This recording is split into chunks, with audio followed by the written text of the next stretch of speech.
jadi sepertimu,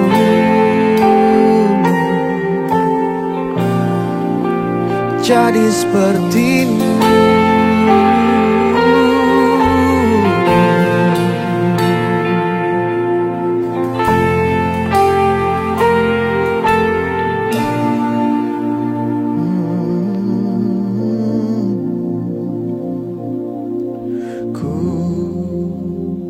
Mau sepertimu Yesus, disempurnakan selalu dalam segenap jalanku, memuliakan namamu.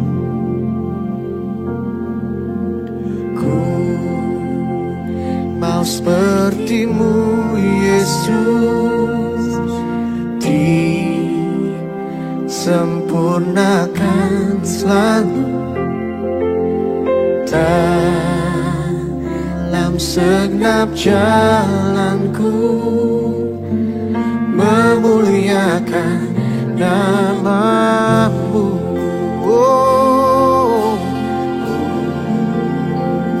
Mau sepertimu Yesus, disempurnakan selalu dalam segenap jalanku, memuliakan namamu.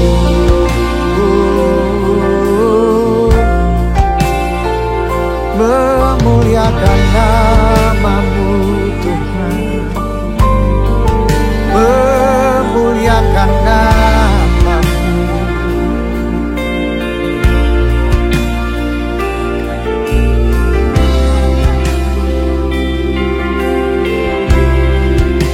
Senangkan hatimu, senangkan hatimu.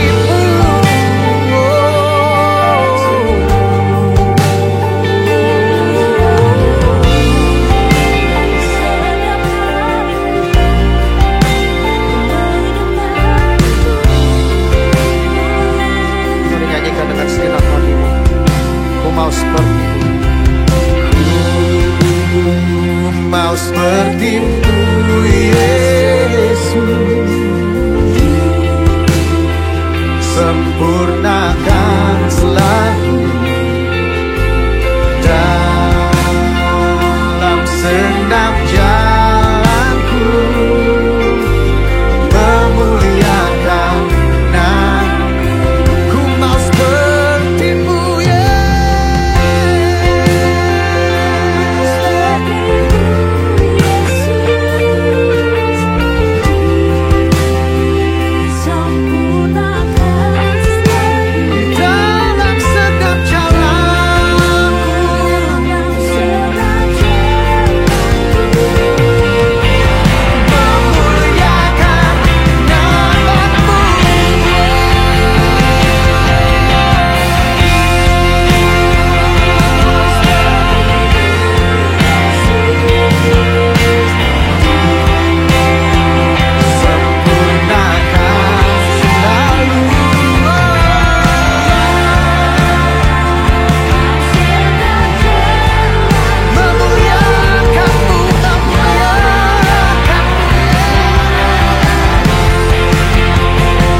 Shalom, saudara yang saya kasih di dalam Tuhan Yesus. Selamat pagi, selamat siang, selamat sore, dan selamat malam. Jumpa kembali bersama saya, Yusman Legawa. Tema hari ini, Rebuild New Habits. Membangun kembali kebiasaan-kebiasaan baru. Nah, dalam hal ini kita akan bicara tentang kebiasaan-kebiasaan buruk manusia. Kita tahu bahwa setiap orang itu punya kebiasaan-kebiasaan yang berbeda. Ada kebiasaan orang yang suka melanggar aturan-aturan lalu lintas. Ada rambut tidak boleh U-turn, tapi dia U-turn tanpa rasa bersalah. Ada orang yang biasa suka melanggar tanpa masker. Suka bermain HP di dalam mobil. Ada orang yang kebiasaannya terlambat di dalam perkara apa saja dia terlambat. Sulit untuk disiplin waktu. Ada orang yang kebiasaannya suka berbohong. Ngomong nggak benar. Dan ada orang yang kebiasaannya suka menunda-nunda. Tidak terasa, saudara, segala kebiasaan-kebiasaan ini itu sudah lahir dari alam bawah sadarnya. Jadi muncul secara otomatis. Dari mana? Subconscious mind. Pikiran di bawah sadar. Nah, bagaimana kita membongkar pola yang sudah terbentuk ini? Tentu bukan perkara mudah. Tapi sebagai orang percaya, kita harus berani dan sanggup membongkar hal-hal yang buruk ini. Saudara, sebuah penelitian mengatakan bahwa 90% tindakan kita ini diatur oleh pikiran di bawah sadar atau subconscious mind. Sedangkan yang 10% tindakan-tindakan kita itu diatur oleh pikiran sadar. Ya. Nah, pertanyaan berikutnya bagaimana ya supaya tindakan-tindakan otomatis yang dikendalikan oleh pikiran di bawah sadar ini membuahkan sebuah tindakan yang berguna atau yang bermanfaat. Ini gampang sekali jawabannya. Cukup mulai saat ini kita melakukan tindakan-tindakan yang berguna atau bermanfaat yang secara terus-menerus berulang-ulang. Kita lakukan dalam waktu yang sama. Biasanya secara teori akan mulai terbentuk itu pada hari ke-90.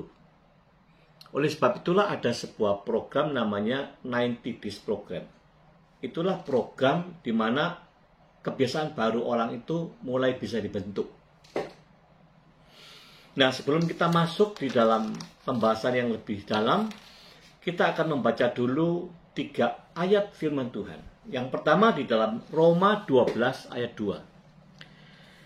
Janganlah kamu menjadi serupa dengan dunia ini, tetapi berubahlah oleh pembaharuan budimu, sehingga kamu dapat membedakan manakah kehendak Allah, apa yang baik, apa yang berkenan kepada Allah, dan yang sempurna. Saudara perhatikan kata berubahlah. 1 Timotius 4 ayat 7b dan 8. Latihlah dirimu beribadah.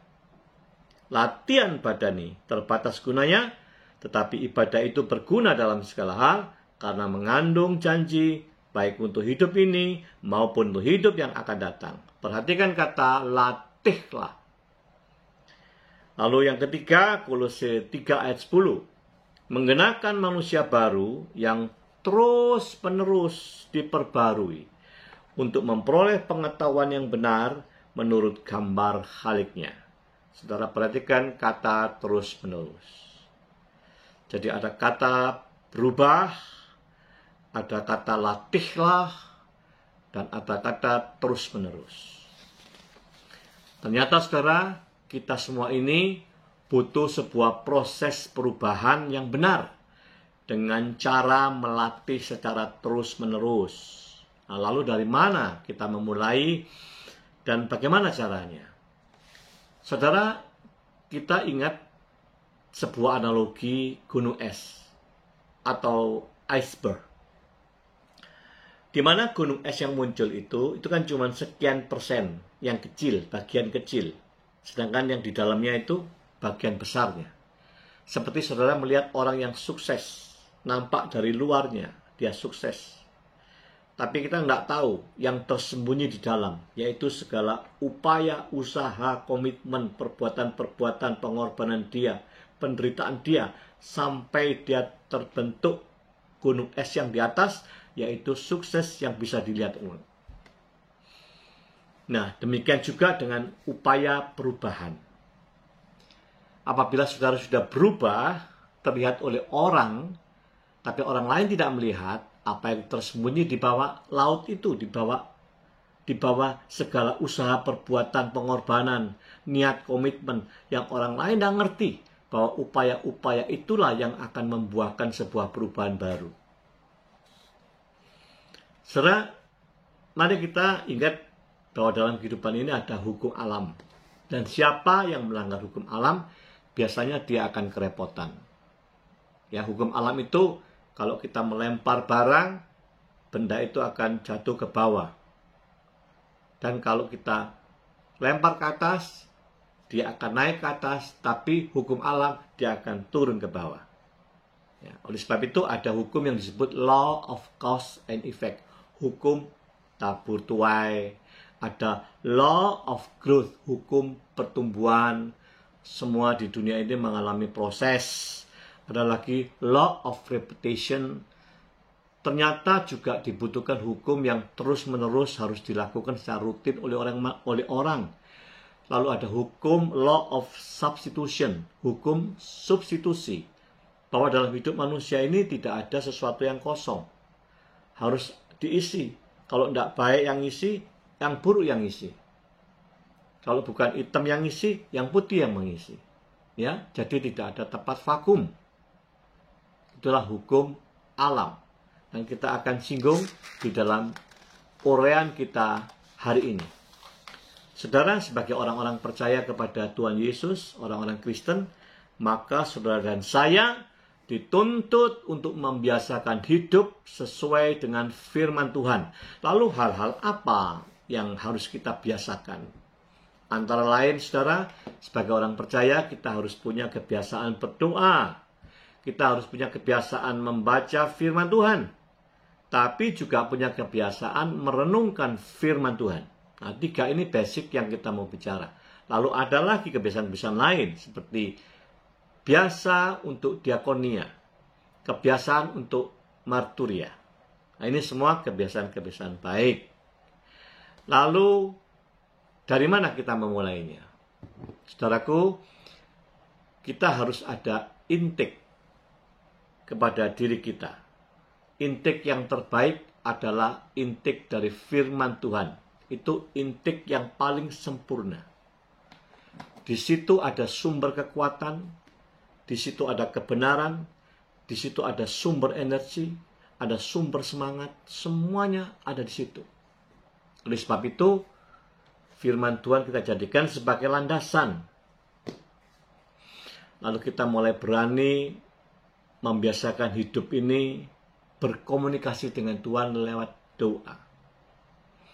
Lalu lewat membaca firman, untuk kita mengerti, mengisi hidup ini dengan pengetahuan tentang kebenaran. Namun tidak cukup berhenti di situ, sebab ada fase yang kita masuki, yaitu berani dan mampu untuk masuk di dalam fase perenungan. Dari perenungan inilah akan lahir fase-fase penting dalam kehidupan kita. Mari kita baca Mazmur 1 ayat 2 dan 3. Tetapi yang kesukaannya ialah Taurat Tuhan. Dan yang merenungkan Taurat itu siang dan malam. Ia seperti pohon yang ditanam di tepi aliran air yang menghasilkan buahnya pada musimnya dan tidak layu daunnya. Apa saja yang diperbuatnya berhasil. Merenungkan Taurat siang dan malam. Lalu kita baca Yosua 1 ayat 8. Janganlah engkau lupa memperkatakan kitab Taurat ini, tapi renungkanlah itu siang dan malam, supaya engkau bertindak hati-hati sesuai dengan segala yang tertulis di dalamnya, sebab demikian perjalananmu akan berhasil dan engkau akan beruntung. Saudara, ada rahasia apa sih sesungguhnya di dalam merenungkan firman itu siang dan malam? Dari contoh yang kita lihat, jelas orang yang suka merenungkan, maka di dalam kehidupan dia ke depan, dia akan bertindak hati-hati. Dan efek juga dari renungan itu, engkau akan disebut orang yang akan berhasil dalam perjalanan hidupmu. Dan engkau akan mengalami sebuah keberuntungan dalam hidup. Saudara, kalau engkau sudah masuk di dalam perenungan, engkau masuk lebih dalam, di dalam waktu kesendirian, atau yang disebut quiet time, atau solitude. Waktu bersendiri dengan Bapa. Tidak lagi membaca ayat firman Tuhan, tidak lagi mendengarkan puji-pujian, tapi saudara berdiam bersama Bapa, mengingat kembali, merenungkan kembali segala kebaikannya. Semua kasih Tuhan atas hidup kita, semua berkat pemeliharaan Tuhan atas hidup kita. Itulah waktu-waktu yang dibutuhkan saudara dengan Tuhan. Nah, kenapa ini diperlukan? Sebab Tuhan Yesus sendiri juga memberi contoh kepada kita. Di dalam Matius 14 ayat 23, dan setelah orang banyak itu disuruhnya pulang, Yesus naik ke atas bukit untuk berdoa seorang diri. Ketika hari sudah malam, ia sendirian di situ. Markus 1 ayat 35, pagi-pagi benar, waktu hari masih gelap, ia bangun dan pergi keluar. Ia pergi ke tempat yang sunyi dan berdoa. Ke tempat yang sunyi dan berdoa. Dia dalam kesendiriannya dengan Bapaknya. Tuhan Yesus rupanya punya kebiasaan quiet time bersama Bapaknya. Untuk apa? Tuhan solitude dengan Bapa, supaya segala pemikiran, kehendak Bapaknya itu ada di dalam diri Yesus. Supaya apa yang dia katakan, dia perbuat bukan dari diri Yesus sendiri, tetapi dari Bapaknya. Luar biasa, saudara. Nah, inilah yang disebut proses itu, intiknya dari firman Tuhan, karena hati yang rela mau diproses, dari outside in menjadi inside out, lahir dari dalam. Nah, lahir dari dalam ini lahir apa saja, saudara? Setelah kita sanggup masuk di dalam perenungan, masuk dalam solitude kesendirian dengan Bapa, melahirkan apa? Melahirkan hal-hal yang penting, saudara. Orang yang terbiasa di dalam perenungan akan membangun sebuah kesadaran baru di dalam dirinya. Kesadaran yang dipenuhi oleh nilai-nilai kebenaran. Kesadaran yang terkandung dari unsur firman Tuhan yang demikian menguat. Oleh karena kalau kesadaran orang itu kuat, maka akan melahirkan sebuah belief, keyakinan yang kuat dari orang tersebut. Dan inilah fase penting. Orang kalau sudah lahir belief yang kuat, maka akan mulai terbangun pola berpikir atau mindset yang baru. Dan ingat, apabila mindset baru itu sudah ada pada orang tersebut, maka otomatis orang itu akan punya yang disebut perspektif baru. Dia punya cara pandang yang baru. Nah, saudara sudah tahu kan? Perspektif seseorang itu akan sangat mempengaruhi jalan pikirannya. Akan mempengaruhi perkataan dan mempengaruhi perbuatannya. Dan di fase ini, orang kalau sudah terbiasa mengulang-ulang perbuatannya, akan melahirkan habit atau kebiasaan. Fase ini yang saya sebut fase repetition. Pengulangan terus-menerus.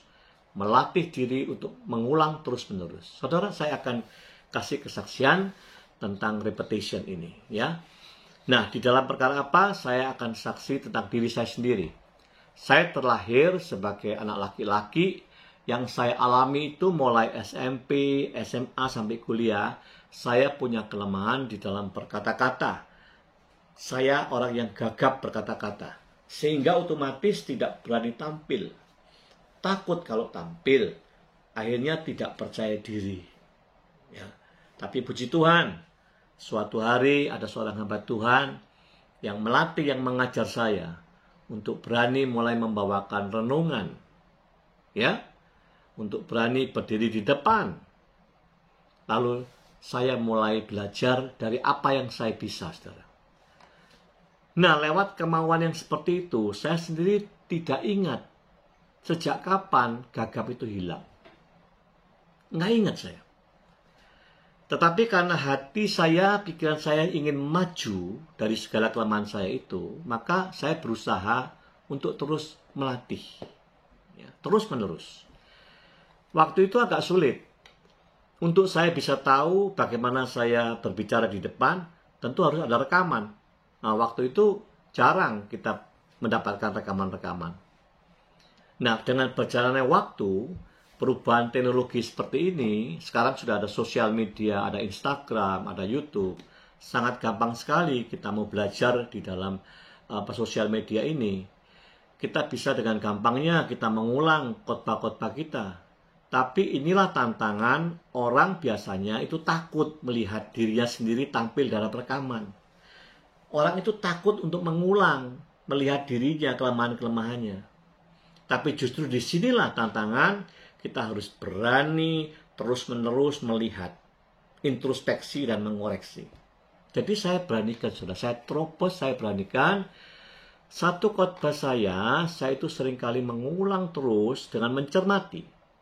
Ya, dari kata-kata yang salah, kata-kata yang tidak penting, dari mimik yang harusnya berubah, atau dari gestur lainnya yang nggak baik ini.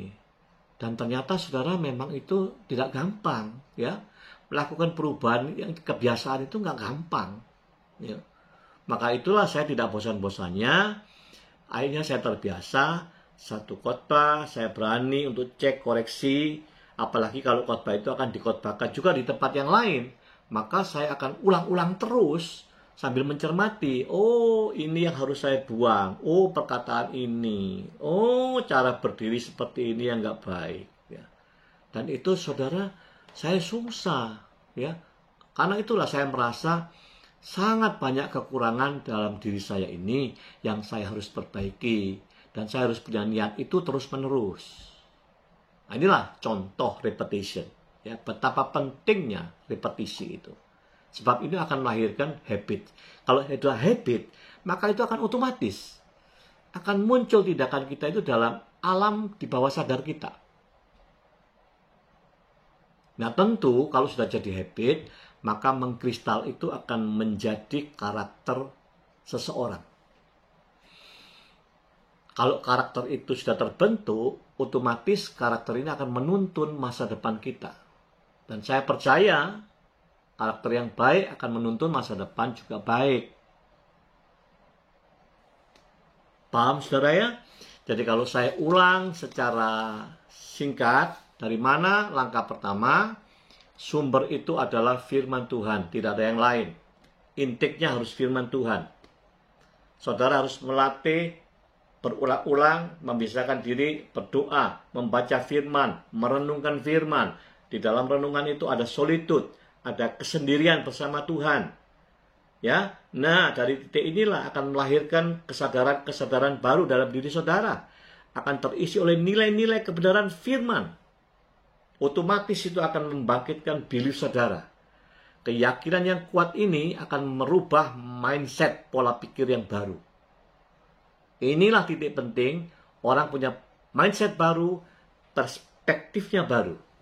Perspektif baru, tutur kata, pikiran, perbuatannya juga baru.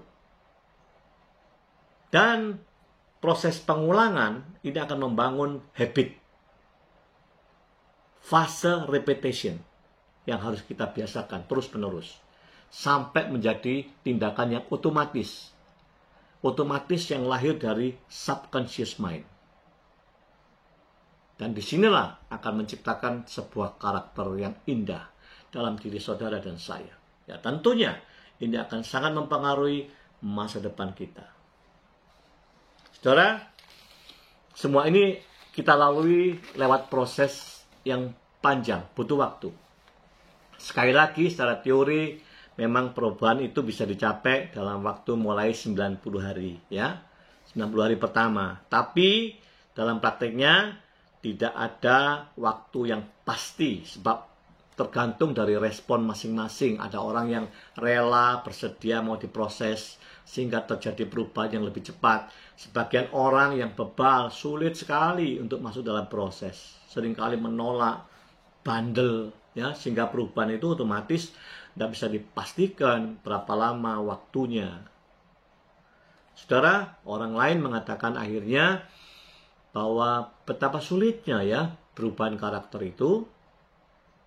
Memang iya sulit, ya, sebab perubahan karakter, perubahan kebiasaan itu menuntut suatu niat yang besar, nuntut habit yang kuat sekali, baru terbentuklah karakter itu, terbentuklah kebiasaan-kebiasaan baru. Inilah butuh proses. Saudaraku, kita ini sudah disebut manusia baru. Oleh sebab itu, keteladanan kita hanya Yesus Kristus. Di dalam 2 Korintus 5 ayat 17, jadi siapa yang ada dalam Kristus, ia adalah ciptaan baru. Yang lama sudah berlalu, sesungguhnya yang baru sudah datang. Dan dalam 1 Yohanes 2:6 dikatakan, barang siapa mengatakan bahwa ia ada di dalam dia wajib hidup sama seperti Kristus hidup. Jadi semua orang Kristen, semua orang gereja, engkau adalah manusia baru. Dan kalau engkau katakan engkau ada di dalam Kristus, maka engkau wajib hidup sama persis seperti Kristus hidup. Dan perubahan kita adalah perubahan yang mengarah seperti Kristus.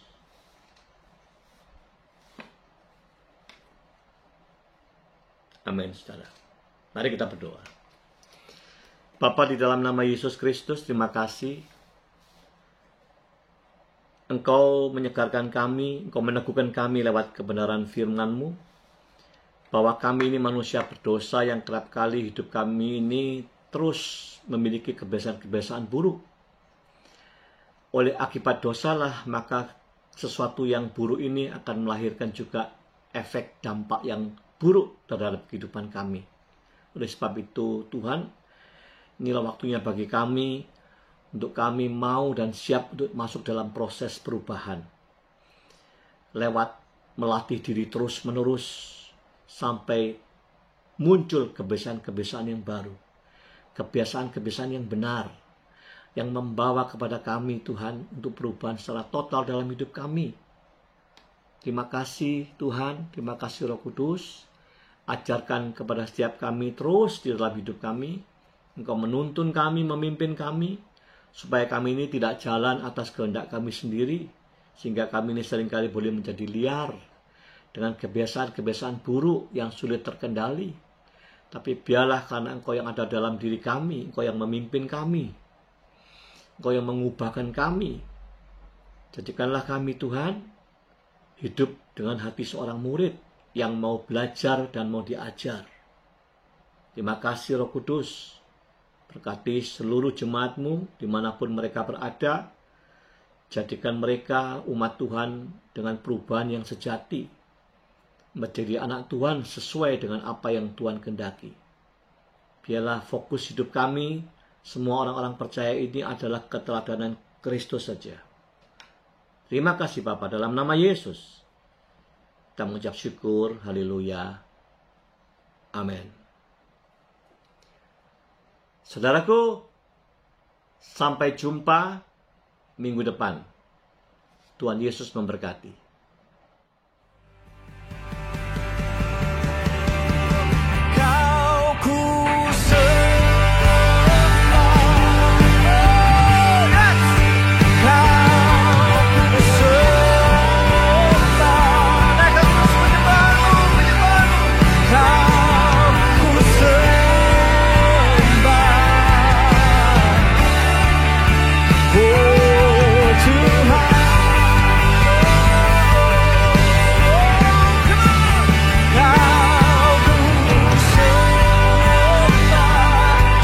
Hadirat-Mu Kau memenuhi tempat di mana kami menyembah Kau. Sembah.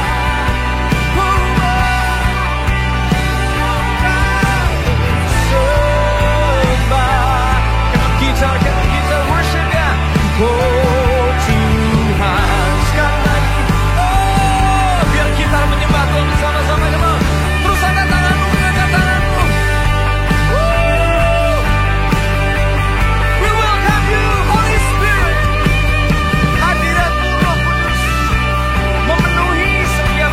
Memenuhi hati kami, pikiran kami. Yes.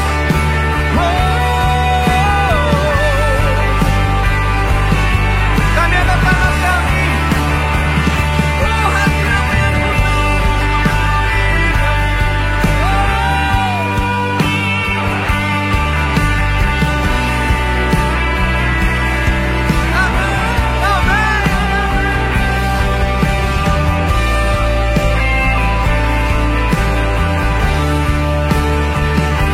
sekali lagi, all the choirs, everybody can worship God.